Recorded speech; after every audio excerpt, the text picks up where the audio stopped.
Hello, everybody. Welcome to Olio Radio of the Ozarks, brought to you by the Eureka Springs Independent. I'm Richard Pille. And I'm Kent Crow, and we're your hosts for about an hour of purely organic radio. We're still always fresh, always local, and always honest, and I want to start with being honest. Where the hell is the Inside Straight and Thanatopsis? I think they've gone on. I don't see them present anywhere. Really? Yeah. They're not going to sponsor us anymore? Well, they hang out with Dan. You know, Krotz. I hate to say it, I miss Dan. Yeah, well, I'm afraid we're going to hear from him on this program. Oh, okay. All right. Well, there's a bright spot on the horizon. And who are you? And I'm Jeremiah Alvarado, keeping you two young people on script. Not doing well so far, I see. Anyway, well, we only stay on script, that is to say, to justify you being here, Jeremiah, and just keep that in mind, if you would. Why are you so hostile to me, Richard? I'm not being hostile. I'm just telling the truth. You know, Richard, before you chase our producer away, how about we talk about what's going on the show today? All right, fine. This week on Olio Radio, Kent, Jeremiah, and I will go over the issues 4 through 7. They're on the November ballot in Arkansas. Dan Krotz has for us an interview with the candidate for alderman on Ward 2 in Eureka Springs, Peg Adamson. Sharon Laborde helps us all escape the insane election season with continued exploration of Arkansas writers. This week she discusses Joan Hess and Charles Portis. And last but certainly not least, Tracy Johnson shows us the creative process that bands go through to create new songs with the Camptown Ladies, one of my favorite bands, local Eureka area. All right. Well, would you like for me to repeat anything, for you or Jeremiah, just so that you can get everything straight and keep it that way? Well, Kent, I might need that in lawyer speak. Do you think you could do that for me? Well, probably, but, I don't want to go over Richard's head again here today. So, I'm not trying to talk down to him, but I just want to keep it on a real level. Should I stand up? You probably should. All right. So, where do we go from here, Richard? We can get on with the ballot issues. I'm sure our audience has heard enough of you two as it is. Well, thank you for keeping us on track, Richard. Starting with ballot issue number 4. What is ballot issue number 4? Ballot issue number 4 is the medical injury lawsuit provisions. This is what I see as the insurance industry trying to put a cap on the value of human life in Arkansas. Pursuant to this particular provision, this bill will place a $250,000 cap on injuries or recoverable injuries if you sue a doctor or a medical facility or a nursing home. The propaganda that is being spewed targets trial lawyers as being greedy and trying to They want to remove your right to a jury trial, I can tell you if this provision passes, it is going to be extremely difficult for anyone to find a lawyer to represent them in a lawsuit against a doctor, a hospital, or a nursing home. Well, thank you for that unbiased review of it, Kent. If I may ask, why would a lawyer, after this provision, not want to take on a medical case such as what you described? Medical malpractice cases are one of the riskiest endeavors that a trial lawyer can take on. The expenses involved in pursuing a medical malpractice lawsuit are exorbitant. You have to begin with an evaluation of all the medical records and procedures of everyone that was involved with the patient. You have to hire experts to do those evaluations.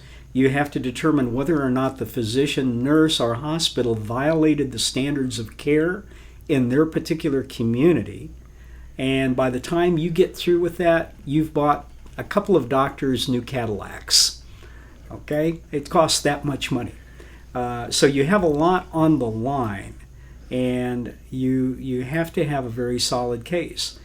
The next thing is that typically these types of cases involved not just minor errors in surgical procedures. These types of cases involve highly egregious negligence in the area of medicine. Our hospitals and doctors kill more than 25,000 people a year in this country through medical malpractice and negligence. And I can tell you, I have been there and was almost killed twice by doctors and the hospital. I didn't file any medical malpractice suits, but I probably could have.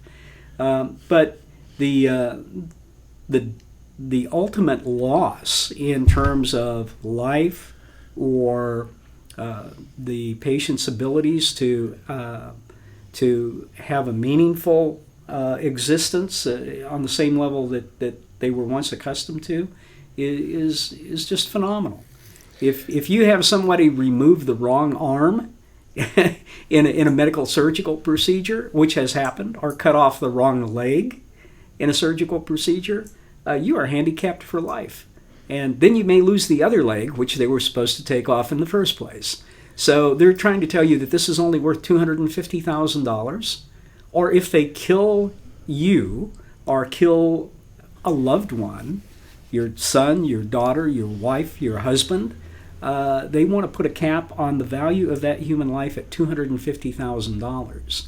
If that person is relatively young and early in their career, their work life, and they are going to be removed from the family and can no longer provide for your family for the rest of their life or for the next 40 years, tell me that $250,000 is enough to compensate you for that kind of loss. Well, I have to agree with you, Kent, that putting a cap on these kinds of things, especially the way medical practice is motivated now by profits. Physicians that do colonoscopies, for instance, or other semi-invasive or invasive, certainly, examinations are required now to do a minimum of them per day. Mm-hmm. In order, their salaries are taken. They're essentially, a lot of them doing piecework, and that fact that they have to speed up, get this exam done, and get the next one, get to the next one, get to the next one, causes a great deal of puncture and sepsis and things just in that one exam itself. That's exactly what happened to me, and as a consequence of a botched colonoscopy, I underwent 7 additional surgeries. Well, and it's that greed motivation that is, I think, this law is indicating some more. We got to pile more into the coffers. Yeah, nobody will get me to vote for issue number 4 on the ballot. Issue number 5 is also fairly controversial. This authorizes 3 casinos in the state of Arkansas. They would be located in Boone County, Miller County, and Washington County. Up here in 2 of those, Boone County and Washington County, up here in northwest Arkansas. What some people don't realize is that technically Arkansas already has casino gambling. We have a law that permits wagering at our racetracks, and they call those electronic games of skill. That also takes place at Hot Springs and also in West Memphis at the dog track. So we do have gambling in the state of Arkansas already.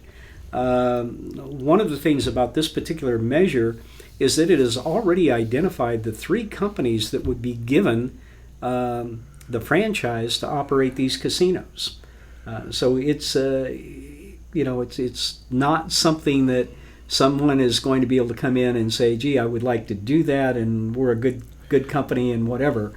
The die is already cast. So this lobby group is really coming, they say it's going to provide a great deal of jobs. And if you look at the gambling world, just across the state line into Memphis, it looks almost like a ghost town over there now. And the state spent a great deal of money, and bonds were issued, and they built all these things at the state's expense, rather than the expense of whoever. Well, there's a lot of experience now across the country with casino gambling. We can look at the experiences of New Jersey, Donald Trump's organizations up in that area of the country going bankrupt. We can look at what has happened in Mississippi in Memphis and some of the issues that have been raised in the state of Oklahoma as well. So there are some positive economic advantages. Yes, they do generate money for education, and some of the money is used for those purposes. But they also create a lot of problems in the immediate vicinity of the casino or the counties or the areas where those casinos function. They do provide some employment, but they also, in some people's opinion, contribute to problems with gambling addictions, with alcoholism, with vagrancy, with crime, and other issues. And the employment that it does provide is low wage, sometimes minimum wage jobs, and not that many of them as is advertised. Yeah. So I'm having to say I'm going to vote no on that one myself. Well, it's a tough issue, and it's something that people need to look at carefully. And I may be incorrect about this, but I think that even if the issue passes, it still becomes a matter of local issue for the residents of the county to decide whether or not they will approve it in their county. And I'm not quite clear on that, but I think that may be one of the provisions that gets tied to this particular amendment. So anyway, folks, think carefully about that. Do your research and form your opinion based upon on your facts and not just upon the propaganda that one side or the other is putting on the media. So, Richard. Yes? We get to learn how to get our reefer madness on now. Indeed. The most exciting of the ballot issues. I'm not so sure you would consider it exciting. We have number 6, which is our medical marijuana provisions. And we have 2 proposed measures. One is a constitutional amendment, and the other is an act.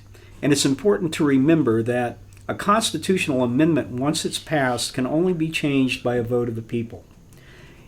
A medical marijuana act, a legislative act, can be changed at any time by the legislature in any way they want to modify it. So that's the first consideration you have to be aware of when you vote for either one of these 2 measures. There is a legal controversy right now with regard to what happens if both of these measures pass. And since they're independent issues, actually issue number 6 is the Medical Marijuana Amendment, issue number 7 is the Medical Cannabis Act. If both of these measures pass, then there's probably going to be a decision made by the Arkansas Supreme Court as to whether or not an amendment takes priority or precedence over an act, in which case this Arkansas Supreme Court may be the one who ultimately decides which of these would become law. But there's a great number of differences between the 2 provisions, and really it's too lengthy and too complicated for us to try and discuss here.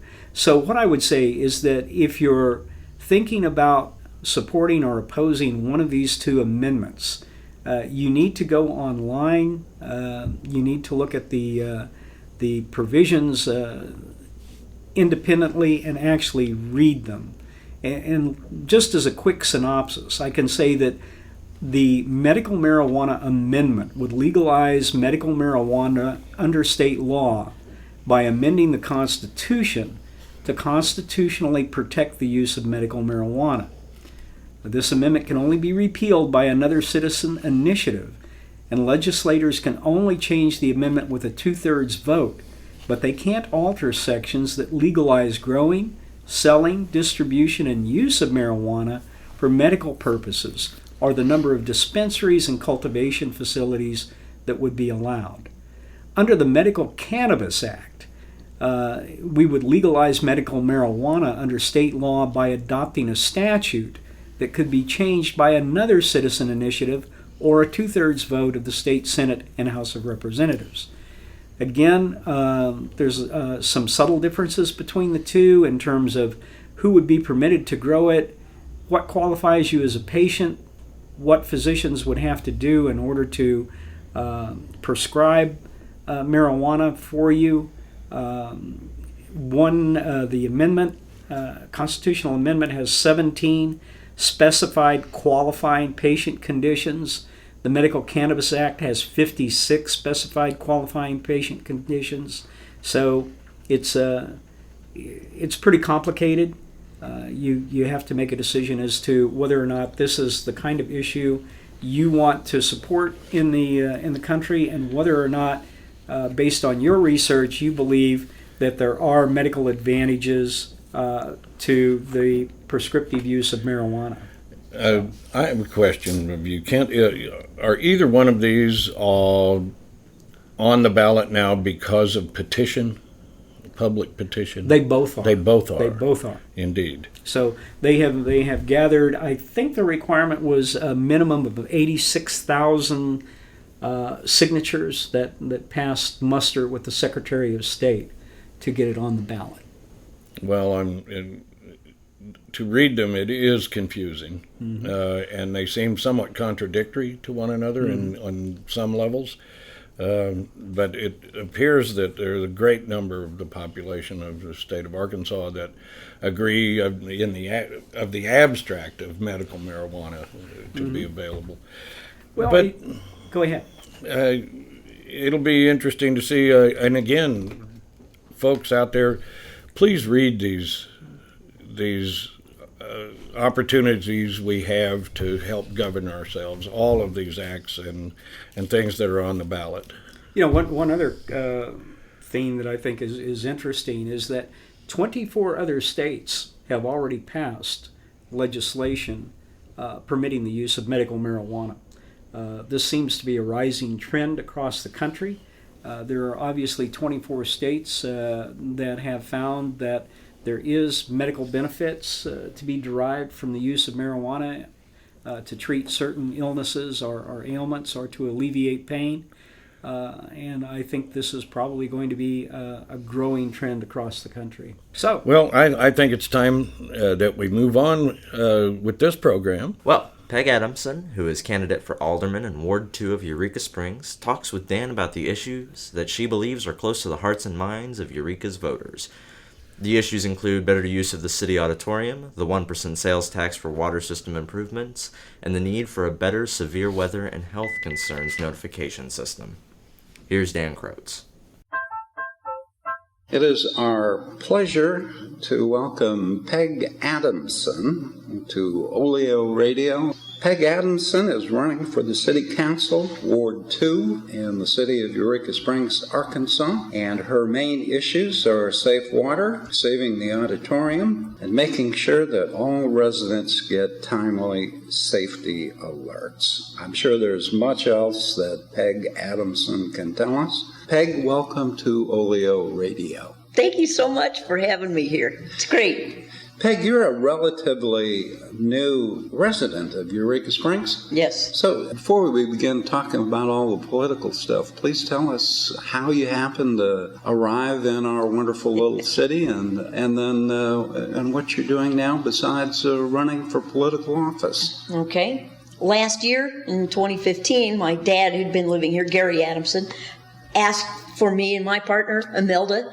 to come down here. All right. And so we did. All right. And you say your dad is Gary Adamson. You mean the cartoonist and artist? I do. That's the very one I'm talking about. Okay, great. Okay, so you and your partner Imelda came down how long ago? We came, we actually moved here on September 5th of 2015. Okay. And own a home down on Mill Hollow. Love to be part of this community, really do. Got kind of wangled into the city almost immediately when there was a call for the public to come and talk about what to do with the auditorium. And that's where it all began. Well, let's start with the auditorium. What was the hue and cry about?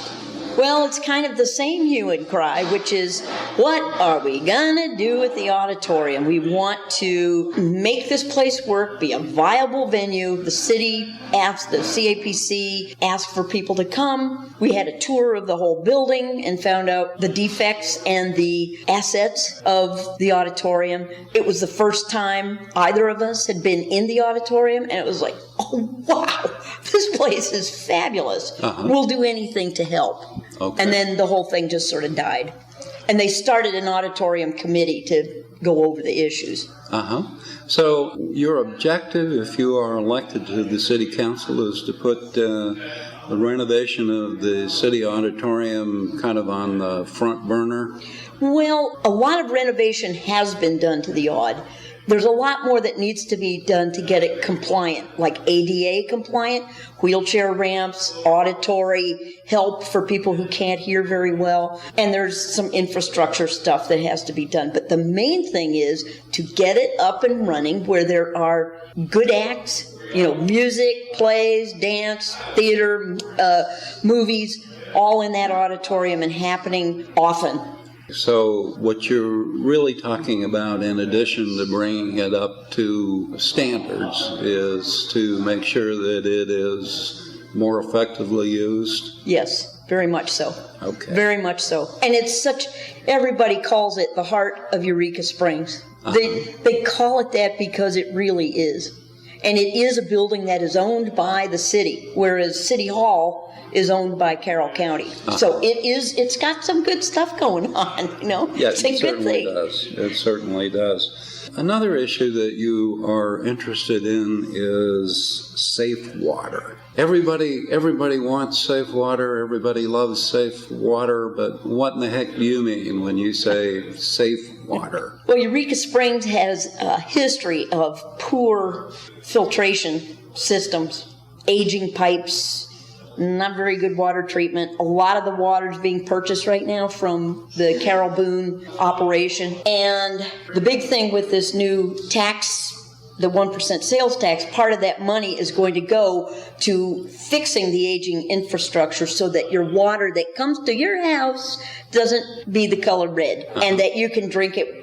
The other thing that people are very interested in is getting rid of the fluoride in the water. The problem with the fluoride is it's a state mandate. If we didn't buy water from Carol Boone, we could probably have unfluoridated water. It's a big deal. And you are, of course, talking about a project that is going to cost, I'm not sure what the estimates will be, but I think we're talking about in the millions of dollars. I believe so. We don't have millions of dollars. I'm saying we, meaning the people of Eureka Springs, the town of Eureka Springs, but we'll make some headway with this if some money is put into it. And you believe that the 1% sales tax that's proposed will be on the November 8th ballot is at least one strategy to help with that? Yes. There's a division of, there's 75% of that 1% is going to the really messed up, you can quote me on this, sewer treatment plant, and the other portion of that 75% goes to helping fix the water problems. I don't know how extensive they're talking about. It's not going to be that much money, but it'll be some money and it will help.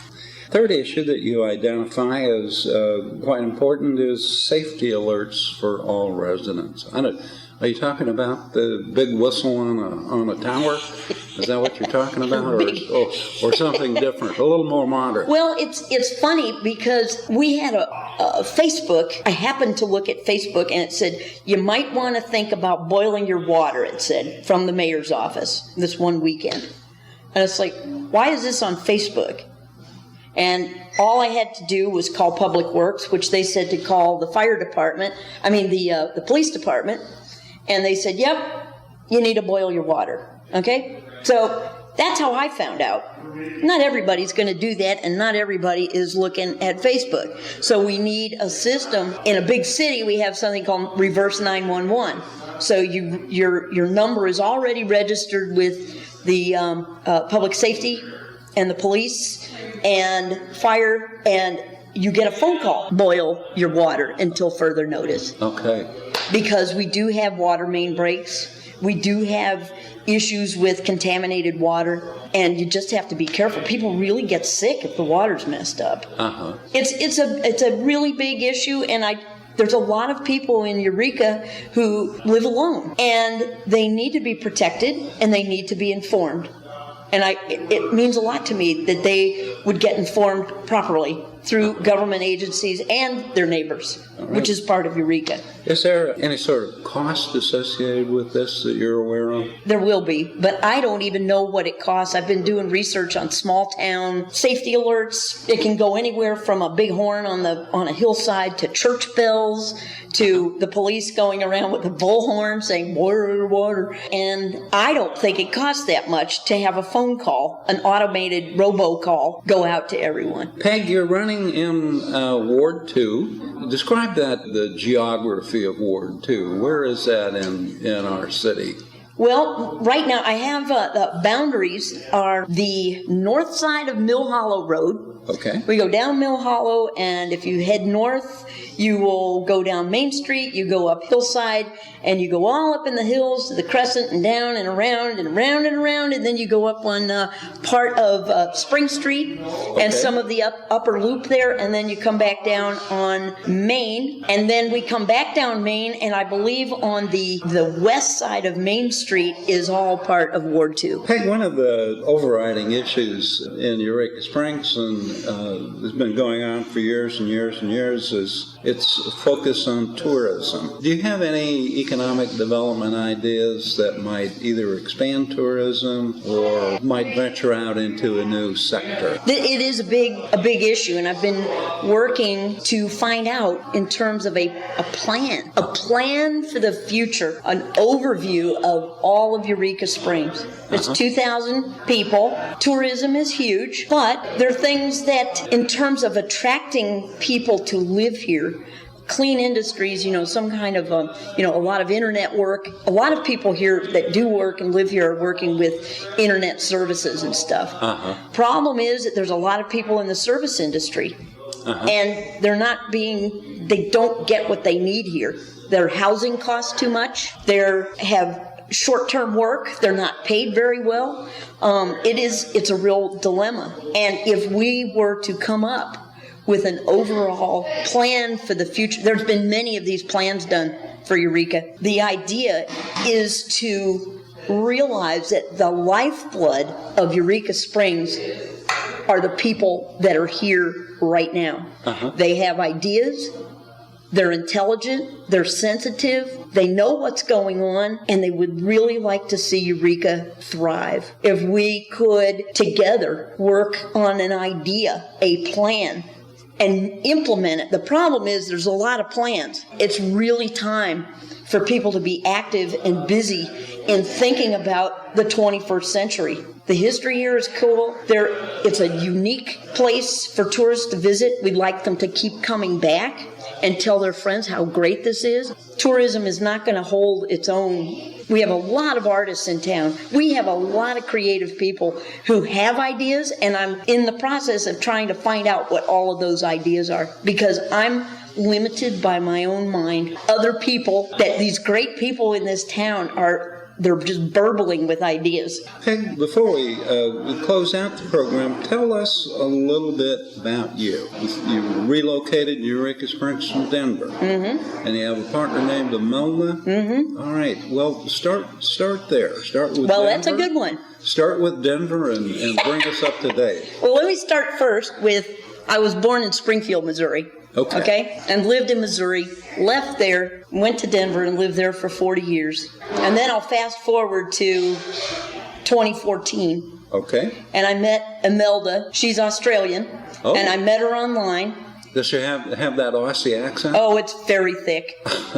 She has to tell people, now listen, I'm Australian, you can't understand me. She came over to Denver, and we hit it off, and we went and got married down in Santa Fe. Great. Good for you. And then we were in Denver for a while. She started we worked on the immigration process. She's close to being a U.S. citizen. A year from today, or a year from October, she'll be a U.S. citizen. Wonderful. I had a house painting company for 20 years. So I continued with my custom house painting company. Had a little teeny weeny house in Denver. It was 316 square feet on a giant lot, and just recently sold that place. Last September we moved here to be around my dad, and he's been doing really well. He lived with us for a little while, and now he's over at Peachtree Village, which I think is cool.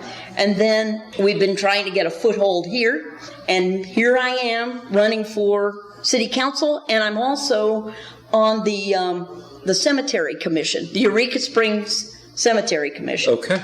I'm the superintendent of that and the chairperson. I walked out of the room one day at a meeting and came back, and I was elected to these positions. Okay.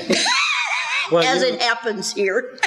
You bet. Well, you have jumped into the life of our little city with both feet. I wanted to be part of it, definitely. All right. Well, before we close out, Peg Adamson, you wanted to say something about voter registration.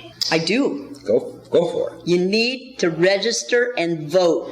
Okay? You can still register, I believe, up to October 10th or 11th. You really need to register to vote, and you really need to vote for somebody in city council, but you also need to vote for president, and it's very important that you do that. Peg Adamson, who is a candidate for the Eureka Springs City Council, Ward 2, thanks so much for being with us you, here. Dan. Olio Radio. Thank you so much. Thank you very much, Peg and Dan. We here at Olio Radio invite candidates for political office to share their ideas and qualifications with voters with our listeners. Kent, what's next? Well, Sharon Laborde is helping us escape these trying political times with authors Joan Hess, and I'm sure to Richard's excitement, Charles Portis, the author of True Grit. Indeed, Kent, I am excited. And here's Sharon Laborde, and welcome to the conversation.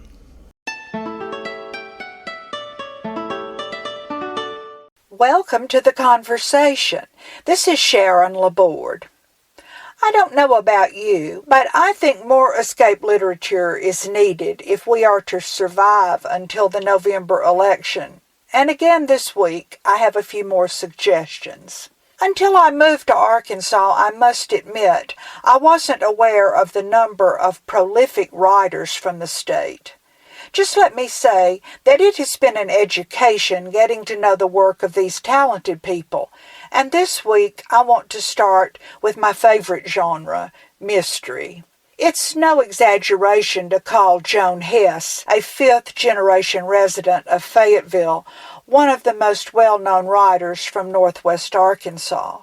She received her B.A. in art from the University of Arkansas at Fayetteville and an M.A. in education from Long Island University.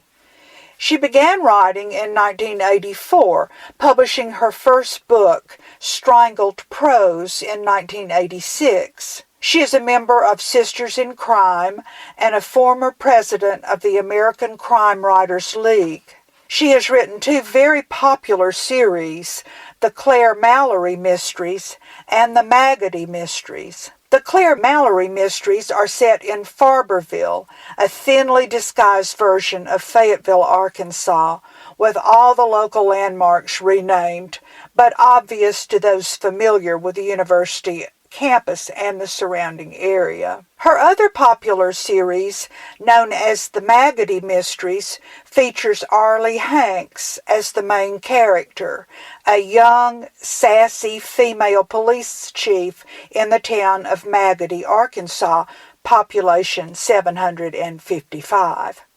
Her third series, written under the name Joan Hadley, has as a main character Theo Bloomer, wealthy New Englander whose family vacations take him to far-flung exotic places where, you guessed it, he becomes involved in a mystery. Joan Hess has had a remarkable career. She has been nominated for the Agatha Award on 5 occasions and won once for her 1990 short story, Too Much to Bear. And when I say she is a prolific writer, I'm not exaggerating. I count 38 mystery novels and numerous short stories published in Alfred Hitchcock's Mystery Magazine and Ellery Queen Magazine, to name just a few. Her novel, A Diet to Die For, won the American Mystery Award for Best Traditional Novel of 1989. Her other awards and honors are too numerous to mention. So, if you're searching for an entertaining book to while away the hours, you can't go wrong with one of her many novels, and I promise you a smile and a few hours away from the real world.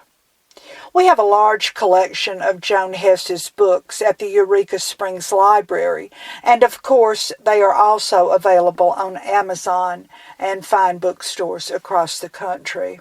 Charles Portis of El Dorado, Arkansas, is another author from our state whose novel True Grit has become timeless. It is a classic Western novel made into a movie starring John Wayne, and later inspired a made-for-TV movie sequel and a newer film version released in 2010. After his service in the Marine Corps during the Korean War, Portis attended the University of Arkansas, where he began writing, and eventually went into the newspaper business, writing for the Northwest Arkansas Times, the Arkansas Gazette, and the New York Herald Tribune, where he was the London bureau chief. During the 1960s, he traveled frequently to the South, reporting on the civil rights movement. But he left the world of journalism in 1964 and returned to Arkansas and began writing fiction. His first novel, Norwood, is about a naive former Marine who travels from Texas to New York City, meeting a variety of unforgettable characters along the way. The novel was made into a movie in 1970, starring Glenn Campbell, Kim Darby, and football star Joe Namath. His next novel, True Grit, released in 1980, introduces the reader to 14-year-old Maddie Ross of Yale County, Arkansas, and Deputy Marshal Rooster Cogburn, immortalized by the actor John Wayne in the Hollywood version of the story. Personally, I think the book is much better than the movie, told in first person with the strong narrative voice of Maddie, her sharp dialogue, and true grit. Charles Portis has gone on to write several other novels, The Dog of the South, Master of Atlantis, and Gringos, and in nonfiction, Escape Velocity, a Charles Portis miscellany. He's also published several short pieces for the Atlantic Monthly.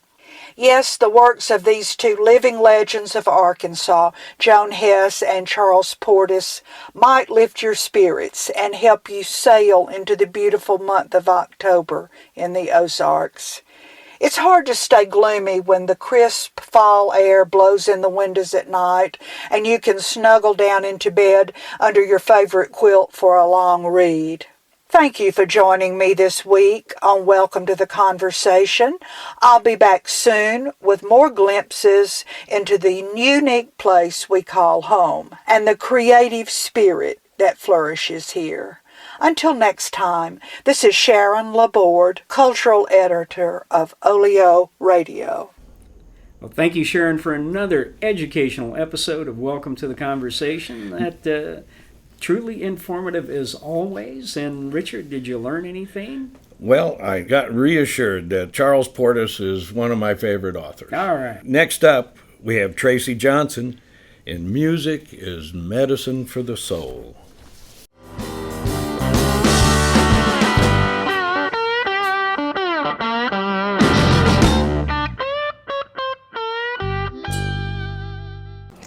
Hello everyone, this is Tracy. Thank you for joining me again on Music is Medicine for the Soul. This is the second week that Ozark Radio Hour has merged into Olio Radio of the Ozarks, brought to you by the Eureka Springs Independent. I hope you still check out all of the other programs previously on Ozark Radio Hour. We're all still in touch and bringing you the most updated, interesting news from our little area here in the Ozarks. And since we have a new format, I'm going to start at the beginning and let everybody know a little bit about myself that maybe some folks aren't aware of. I've been working directly with musicians for about 8 years now. Actually, 9 years. Wow. And along that time, part of what I do is I book their tours internationally and nationally. And for a few bands that I work with, I also travel with. I double as their tour manager and whatever else needs to be done on the road. So I get to see a lot of behind the scenes things when it comes to music, things that the general public may not really get to see or experience. One of the things I've been really lucky to be around quite a few times is the creation of new songs. The whole creative process of bands figuring out new material together. And depending on the musician and the band, sometimes that takes just an hour of practice, or sometimes you don't even really need to practice. An idea is introduced, and the musicians are so in tune to what they're doing and in tune to each other that they can literally pick up the song pretty quickly. And I have a little bit of that process that I'd like to share with you all. And this process is brought to you by a local Eureka Springs band called the Camptown Ladies. The Camptown Ladies is Gina Rose Galena, Melissa Carper, Michael Hopper, and Rebecca Paddock. I have some recordings from a practice they did about a year ago. Rebecca Paddock is not at this practice, but this is Melissa Carper teaching Mike and Gina a new song that she wrote, and it's called You're Right, You're Wrong. This happens to be one of my favorite Melissa Carper songs, and they play it all the time now. So if you've heard the Camptown Ladies, you'll recognize this song, but this is a special treat because this is the first time Melissa's even sharing this song. So I hope you enjoy this. A little bit of the creative process. There's some banter going on back and forth between them as they work it out. We'll see you back here after the song. Camptown Ladies, You're Right, You're Wrong. And if you want to sing, the words are, you're right, you're wrong. You're right, you're wrong. I know you like to be right. I know you like to be right. When you said you was wrong, When you said you was wrong, you was finally right. you finally, I got it. Okay. Oh, shit. I'm just going to say right, wrong, right. And I've never heard it, so I have to hear it. Okay. So just play it. All right. You're right, you're wrong. I know you like to be right. When you said you were wrong, baby, you were so right. And, sorry, I have to. I always want to sing the verses. It's that the whole song. That fight we had. When you said some things that the grass was blue and the sky was green, then you said a little later that you might have been wrong. Hey, but now you're right. You're right, you're wrong. You're right, you're wrong. I know you like to be right when you said you were wrong.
be right. Well, I know you like it right. Baby, you are wrong.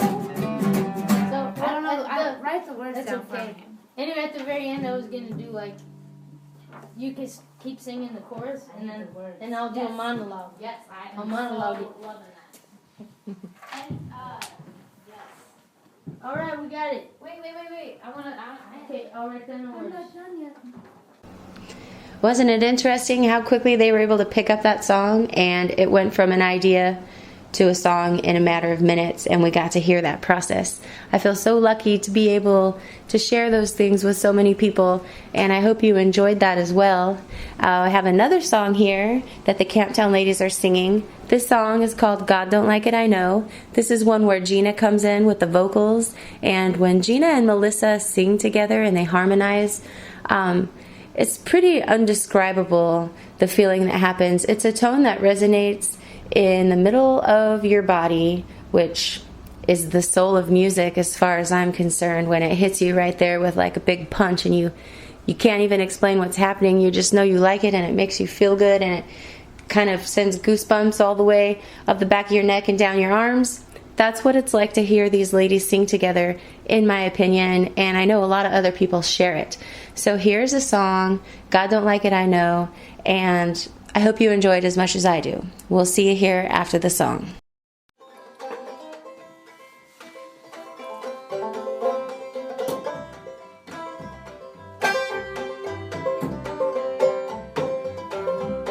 Here we go. I'm gonna pay that honest debt. Let the bills get far behind. Got that money every week and drink it all up and shine. But God don't like it, I know. God don't like it, I know. God don't like it, I know. It's scandalous and a shame. Oh yeah, they say they'll cut that whiskey out. They'll let you have a little wine. Most everybody's getting on a drunk, and they must be drinking that shine. But God don't like it, I know. God don't like it, I know. God don't like it, I know. It's scandalous and a shame. In the world you might be lost, but you keep on like it's going. God can't save your weary soul if you keep on drinking that shine. And God don't like it, I know. God don't like it, I know. God don't like it, I know. It's scandalous and a shame. They say the yellow corn makes the very best kind. Let go and make it in bed instead of making that shine instead. And God don't like it, I know. God don't like it, I know. God don't like it, I know. It's scandalous and a shame. Now God don't like it, I know. God don't like it, I know. God don't like it, I know. It's scandalous and a shame.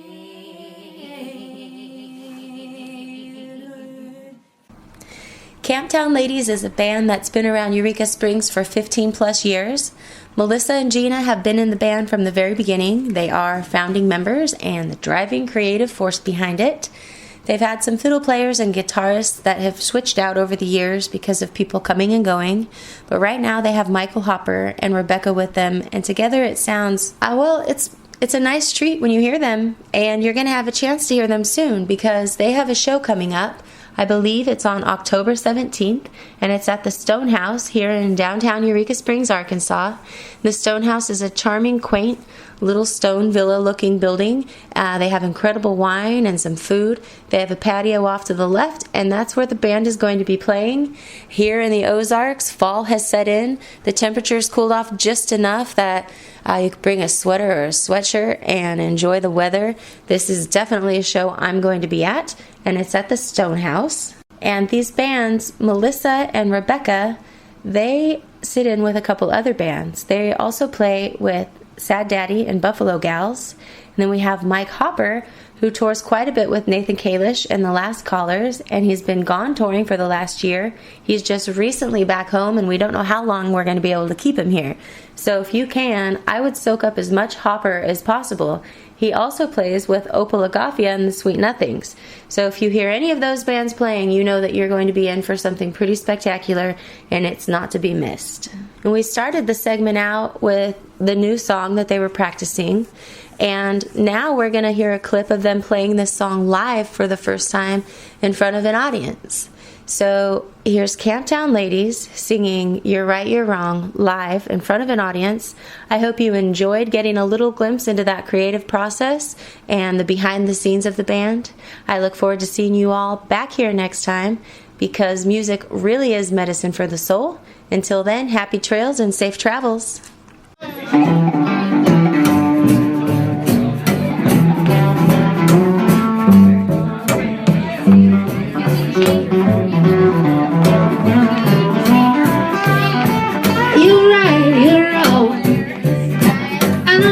To be right when you said you were wrong, baby, you were so right. Oh, you're right, you're wrong.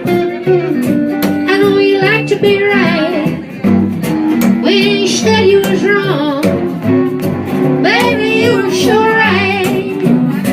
Well, that fight we had, yeah, you said some things that the grass was blue and the sky was green, and you said a little letter, and she might have been wrong, but now you're right, you're right, you're wrong, well, you're right, you're wrong.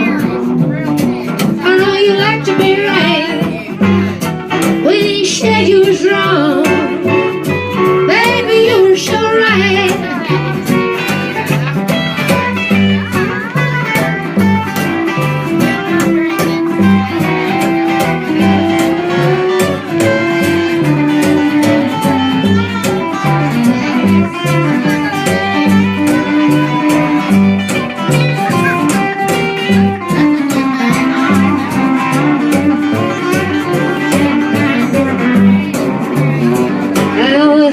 Talking on the telephone, yeah, you spoke as Maggie, there the look was wrong, you shouldn't have now run through the Bay of Bamboozle, you said that Elvis Presley is alive in Jersey, you said that Alabama is in the Amazon. You said, Daddy, you're right. The teacher taught you wrong. Oh, you're right, you're wrong. I know you like to be right. Oh, when you said you were wrong, baby, you were so right. Oh, you're right, you're wrong. I know you like to be right. Oh, when you said you was wrong, baby, you were so right. You're right that you're wrong. I know you like to be right. Oh, baby, I know that you like to be right. Said you was wrong. When you said you was wrong, baby, you was so right. You're finally right. You're right, you're wrong.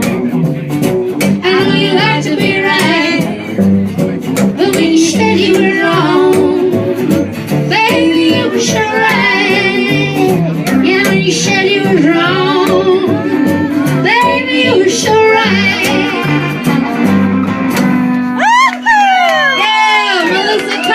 That's everyone.